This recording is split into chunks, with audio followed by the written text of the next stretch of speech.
Before the first cities rose, before the first kings were crowned, before the first name was ever written in stone, there was only the cold, not the cold you know, not the cold that bites at your fingertips and sends you reaching for a blanket.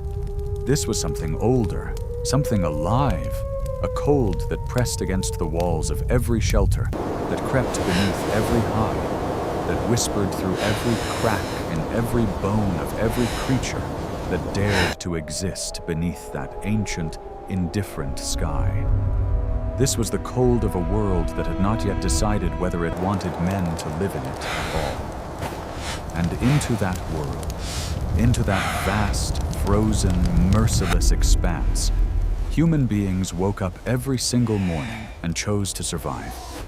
They had no choice but to choose. The Earth in those ages wasn't the Earth we walk today. The scholars debate the exact geography, the exact chronology, the precise weight of ice that pressed down upon the northern continents. But something that the ancient texts agree upon, something that runs beneath the earliest human memories like a dark river beneath frozen ground, is Before this. the great darkness There was a came, time the when the sky world was clear. broken. Then A the time when the waters boundaries rose. between the divine and the earthly had been torn open. A time spoken of in whispers, recorded in fragments, preserved in the oldest stories humanity has ever told itself. The age of the Nephilim. Giants walked the earth. That is what the texts say. Beings of immense power, born of a collision between heaven and flesh, between the eternal and the mortal. Their presence alone reshaped the world around them. And in their shadow, in the literal and spiritual shadow they cast across a trembling landscape, ordinary men and women struggled to do the one thing that had always defined them. They struggled to endure. Imagine waking before dawn in a world where dawn itself is uncertain. The sky above is not the deep, star-salted black of a clear winter night. It is a low, suffocating gray, pressing downward like a ceiling made of stone. The air does not merely feel cold, it feels hostile, it feels intentional, as though the atmosphere itself has decided that warmth is a privilege, not a right, and you have not yet earned it today. You are lying on the ground.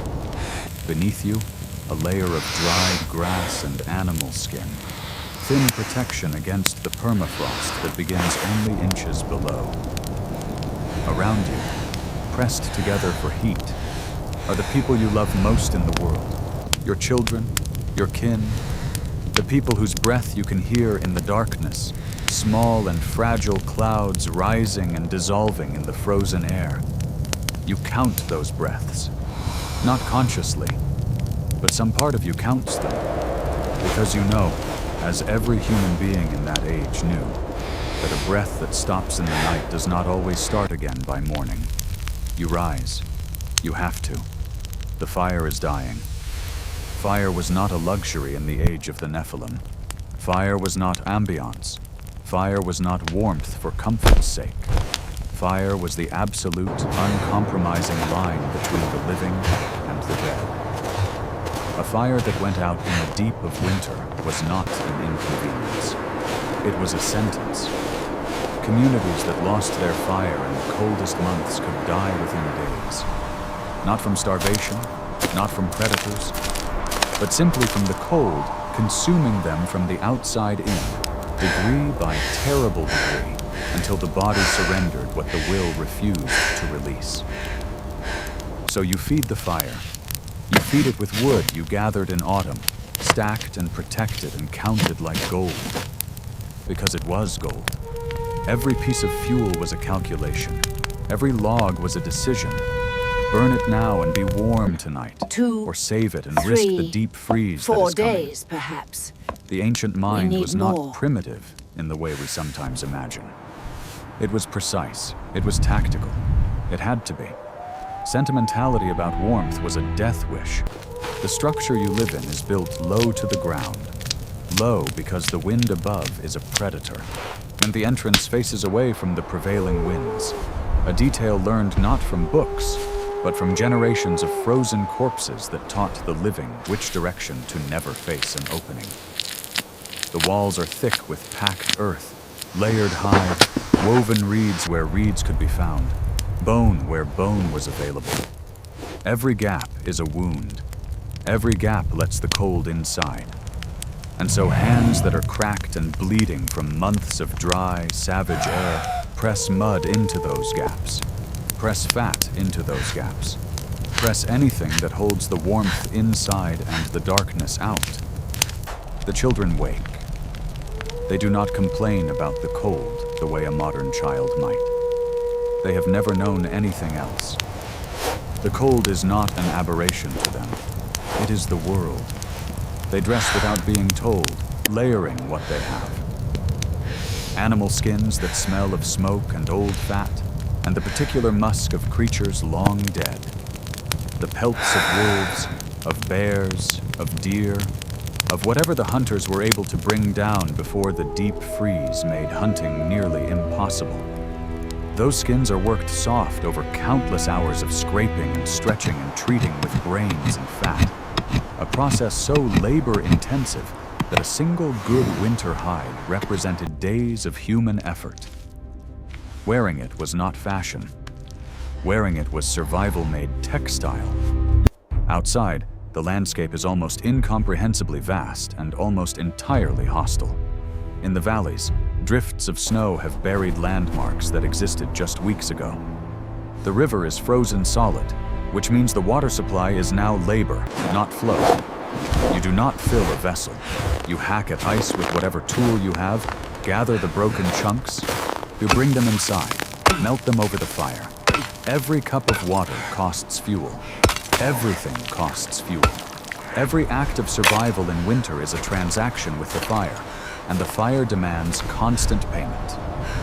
Food is the other great terror of the season. By midwinter, the stores that were packed away in autumn are dwindling.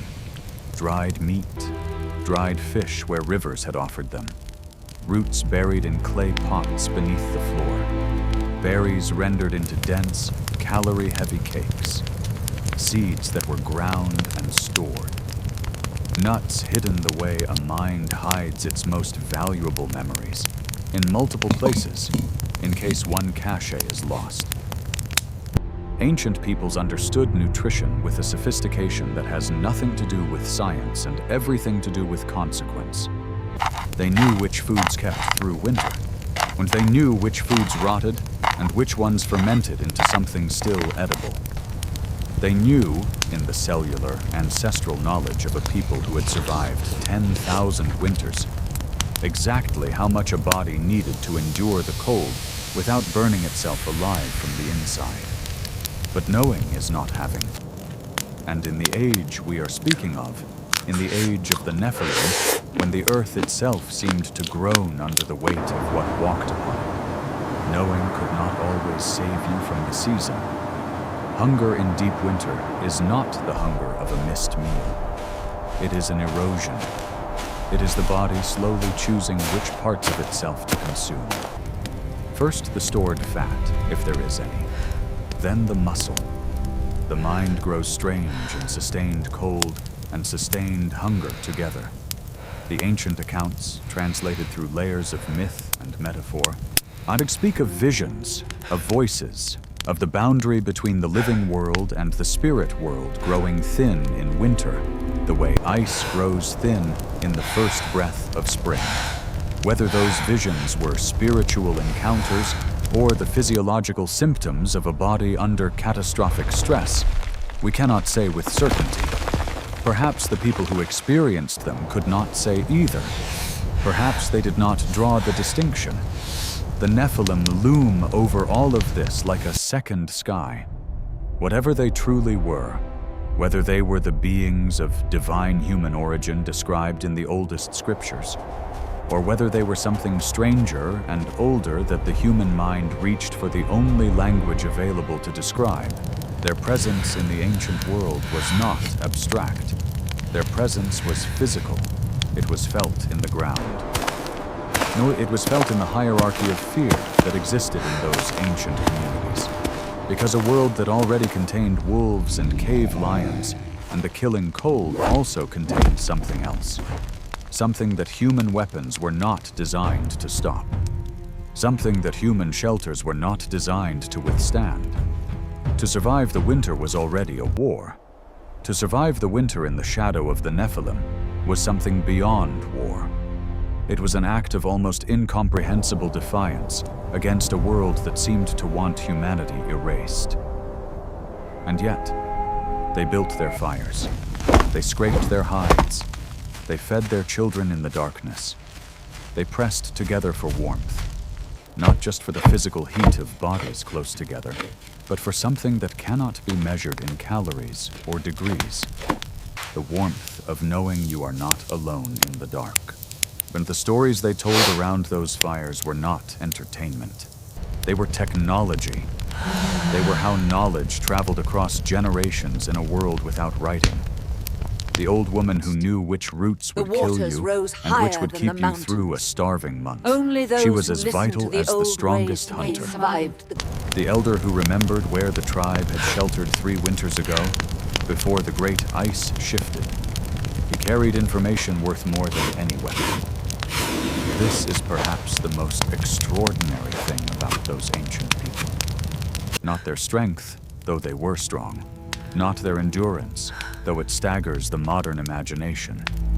It is their intelligence, their refusal to be merely victims of the world they had been born into. Every tool was a thought. Every shelter was a theory tested against the cold. Where every survival was an argument, made in frozen ground and smoked meat and shared body heat, against the indifference of a universe that did not particularly care whether they lived. The Nephilim age ended. It ended as all ages end, in catastrophe and transformation, and the long, slow silence that follows. The great waters came, the texts tell us. The world was remade.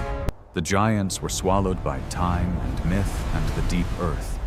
But the people, some of them, endured, carried their knowledge forward, carried their fire forward, carried the memory of winters so brutal that they became the foundation of every dark story humanity has ever told about what it means to be cold, to be afraid, to be small in a vast and merciless world. The next time winter comes, the next time you feel the temperature drop and reach without thinking, I'm for something warm. Remember that gesture. Remember how old it is. Remember the hands that performed it before yours, in the dark, in the cold, in a world where survival itself was never guaranteed, and warmth was the most sacred thing a human being could possess. They survived so that you could forget how terrifying it was. Do not forget.